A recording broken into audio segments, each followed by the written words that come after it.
Sai developers व Malhar infra निर्मित श्रीमंत स व पेशवे मल्हार विश्व बंगलो प्लॉट्स रहिवाशी येणे टाउन प्लॅनिंग लेआउट मंजूर आजच बुक करा।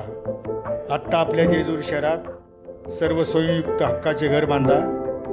खंडेरायाच्या पावन नगरीत निसर्गाच्या सानिध्यात साकार करा स्वतःचे घर।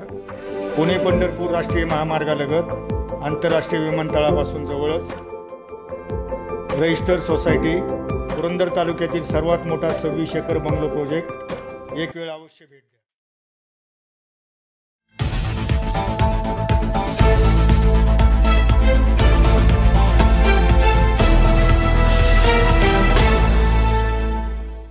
नमस्कार, मी माधुरी। बीबीपी न्यूज मध्ये आपल्या सर्वांचं मनपूर्वक स्वागत। नीरा येथील कुख्यात गुंड गणेश रासकर याच्या खुनाच्या गुन्ह्यातील आरोपींना मोका। नीरा येथील कुख्यात गुंड गणेश रासकर याच्या खुनाच्या गुन्ह्यातील आरोपीवर संघटित गुन्हेगारी कायद्याअंतर्गत मोका लावल्याची माहिती पोलीस निरीक्षक सुनील माडिक यांनी बीबीपी न्यूजला दिली। कुख्यात गुंड गणेश रासकर याचा खून करून नीरा परिसरात स्वतःचे वर्चस्व निर्माण करू पाहणाऱ्या गौरव जगन्नाथ लकडे व त्याच्या साथीदारावर संघटित गुन्हेगारी कायद्याअंतर्गत मोकाची कार्यवाही करण्यासाठी कोल्हापूर विभागाचे विशेष पोलीस महानिरीक्षक मनोज लोया यांनी तात्काळ मान्यता दिली असून सदर गुन्ह्याचा तपास उपविभागीय पोलीस अधिकारी धनंजय पाटील यांच्याकडे देण्यात आला आहे।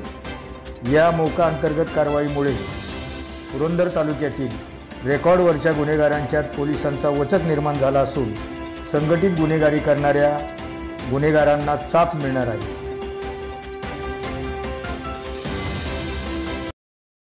नीरा येथील कुविख्यात गुंड गणेश रासकर याचा खून झालेला होता आणि सदरचा खून हा नीरा भागामध्ये गुन्हेगारीचं वर्चस्व राखण्यासाठी केलेला होता।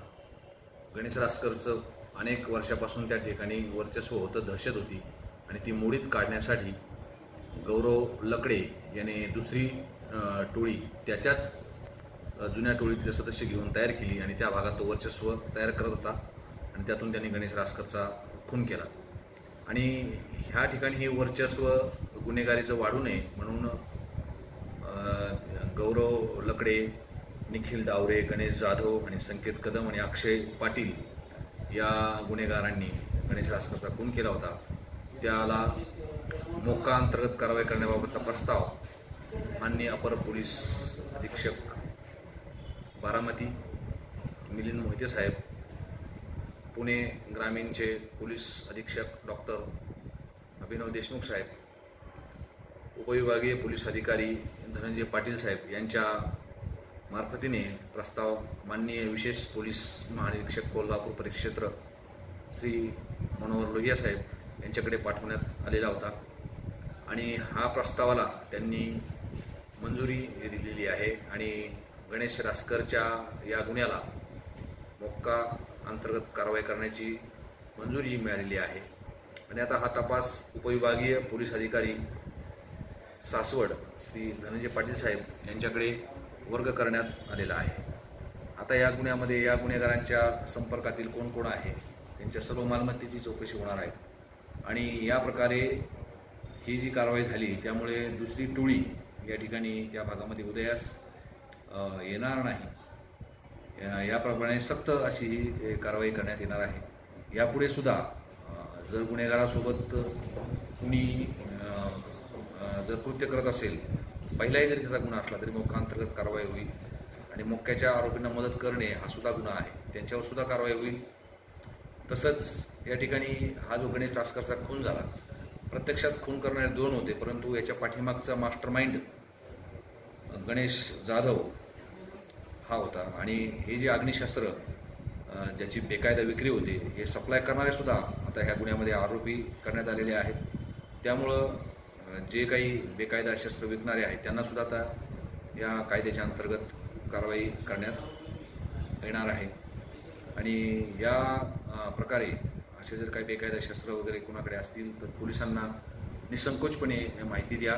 गुन्हेगारी मोडीत काढण्यासाठी पोलिसांतर्फे सर्वतोपरी प्रयत्न करण्यात येतील.